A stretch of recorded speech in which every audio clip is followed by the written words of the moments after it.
ஓட்டுக்கு காசு கொடுக்க போறவனையெல்லாம் விட்டுருவாங்க, அவனை ஒண்ணும் பண்ண மாட்டாங்க. வீட்டுக்கு ஏதாவது தேவைக்கு காசு எடுத்துட்டு போனோம்னா அதை விரட்டி விரட்டி பிடிச்சி விளாவரியா விசாரிச்சு உசுரை எடுத்துருவாங்க. இந்த எலெக்ஷன் டைம்னு ஒண்ணு வருது இல்ல, இந்த எலெக்ஷன் டைம்ல இந்த கட்சிகளுக்கு அரசியல்வாதிகளுக்கு அதுக்கப்புறம் அந்த பொறுப்புல இருக்கிறவங்களுக்கு எல்லாம் ஏகப்பட்ட கண்டிஷன்ஸ் இருக்கு. கூடவே சேர்த்து நம்மளையும் போட்டு பின்னி பெடல் எடுத்துருவாங்க. இந்த பணத்தை கொண்டு போக கூடாது, பொருளை கொண்டு போக கூடாது, அதுக்கு ஒருவேளை கொண்டு போனோம்னா அதுக்கு ஏத்தாப்புல நீங்க ஆதாரத்தை வச்சிருக்கணும். என்ன ஆதாரம்? 50,000 ரூபாய் பணத்தை எடுத்துட்டு போக கூடாது. 20 வருஷத்துக்கு முன்னாடி 50,000 ரூபாய் பணம்ன்றது பெருசு. அதை வச்சுக்கிட்டு 50 பவுன் கூட வாங்கலாம்னு வைக்கல, ஒரு பேச்சுக்கு சொல்லு.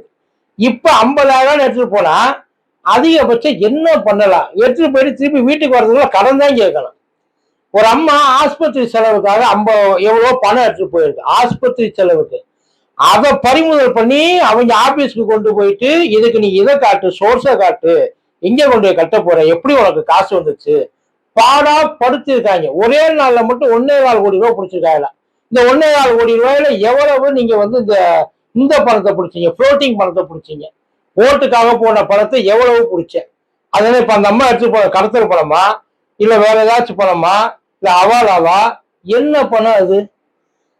அறிவுகட்ட தலைமை எல்லாத்தையும், அதாவது இவங்க ரூல்ஸை ஃபாலோ பண்றாரு. அது எவனாச்சும் ஒருத்தர் வரைக்கும் பணத்தை பிடிச்சி ஏதாச்சும் வந்து பண்ணியிருக்காங்கன்னு சொல்லுங்க. அவன் பரிசெல்லாம் எப்பயோ கொடுத்துட்டான்.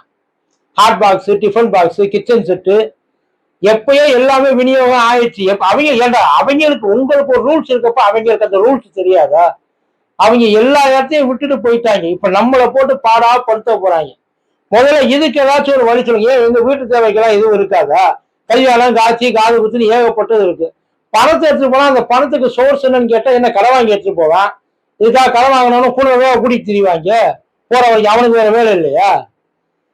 இல்ல சார், எல்லாரும் இந்த அணியா இப்ப இதுதான் நம்ம தாலி எடுக்க போறாங்க. ஏன்னா இன்னும் ஒரு 50 நாள் இருக்கு. இன்னைக்கு தேதி 16, வெறும் 16. மே 4 வரைக்கும் இந்த பிரச்சனை ஓடும். இங்கிட்டு ஒரு 30, அங்கிட்டு ஒரு 14, அங்கிட்டு ஒரு 4 ஆச்சு. 50 நாள் ஆச்சு.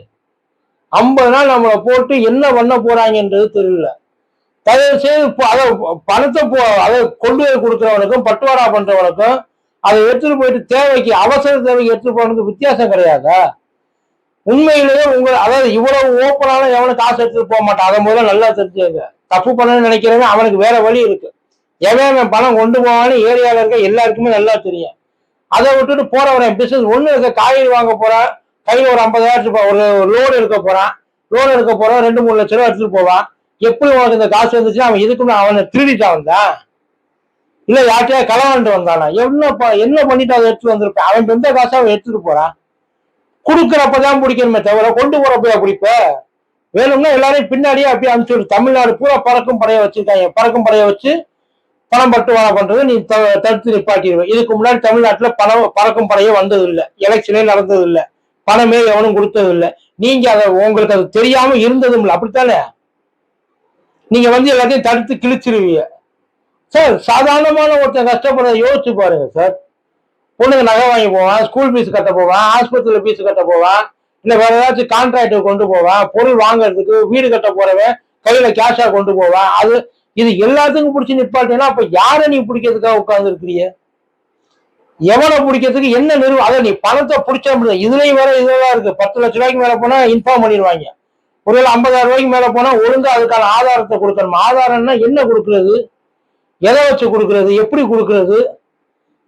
பேங்க்ல இருந்து பணம் எடுத்திருப்பா, இல்ல கையில கேஷா வச்சிருப்பா, கேஷா கூட வச்சிருப்பா, அது அவன் காசு தானே, வேற எந்த காசும் கிடையாது. இல்ல கொடுக்கலன்னா அது கருவூலத்துக்கு நேரடியா போயிருமா. இதுதான் இன்னைக்கு ஒருத்தர் கேட்கிற அந்த தேர்தல் அந்த அர்ச்சனா பட்நாயக் அம்மாட்ட, ஏமா எங்க பணத்துக்கு ஒரு வேலை எடுத்துட்டு போனா என்னவா பண்றது? அது ஓம் பொறுப்பு, அதுக்கு நானும் எதுவும் கிடையாது. ஒருவேளை வீட்டுல பணம் வச்சிருந்து காணாம போச்சுன்னா நீ கண்டுபிடிச்சு தருவியா? இல்ல ஆன்லைன்ல பணம் இருக்கு, பேங்க்காரன் வந்து ஆன்லைன்ல ஃப்ராடு பண்ணிட்டான், என் காசு எடுத்துனா பேங்க்காரன் இதுவரை அதை திருப்பி கொடுத்துருக்கானா? எங்ககிட்ட இருக்க காசெல்லாம் பறி போயிடுச்சுன்னா அதெல்லாம் உங்களுக்கு எல்லாம் காசாவே கண்ணுக்கு தெரியாது இல்ல. அதெல்லாம் வந்து நாங்க ஈஸியா கீழே இருந்து புரட்டி எடுக்கிறோம். நாங்க கஷ்டப்பட்டெல்லாம் சம்பாதிக்கல இல்ல.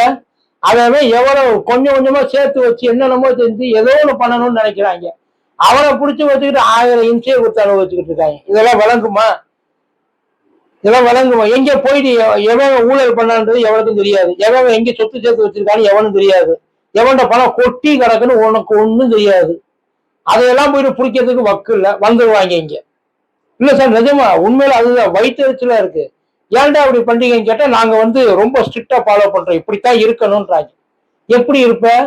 எங்க வயிற்றுச்சலை கொட்டிக்கிட்டா எங்க எங்க வாழ்க்கையில மண்ணள்ளி போட்டுதான் நீங்க உட்கார்ந்து இருப்பீங்களா? அவன் எடுத்து கொண்டு போய் கொடுத்தானா அவன் எங்க கொண்டு போய் எங்க ஒருவேளை இன்னொன்னு பண்ணுங்க, பின்னாடியே போங்க. அவன் அதுக்கு தான் போறான், ஆஸ்பத்திரிக்கு போறான்னா பின்னாடியே போ. அவனை நிக்க ஆஸ்பத்திரியில போய் பணம் கட்டலன்னா அந்த பணத்தை பிடிச்சி திரும்ப வந்துடும். இல்ல வேற ஏதாச்சும் ஒண்ணு அவன் தொழில் பண்ண போறானா, தொழில் பண்ண பணத்தை கொடுத்தாலும் அந்த பணத்தை பிடிச்சி திரும்ப வந்து அப்படித்தானே பின்னாடி போகணும். வேற உங்ககிட்ட ஒவ்வொன்றையும் சொல்லிட்டு செஞ்சுக்கிட்டு இருப்பாங்க. என்ன அக்கறை அப்படி என்ன இன்னும் ஒரு மாதிரி இன்னும் ஆகவே இல்லையே. இப்பதானே அனௌன்ஸ், இன்னைக்கே போய் உடனே பிடிச்சிடணும்.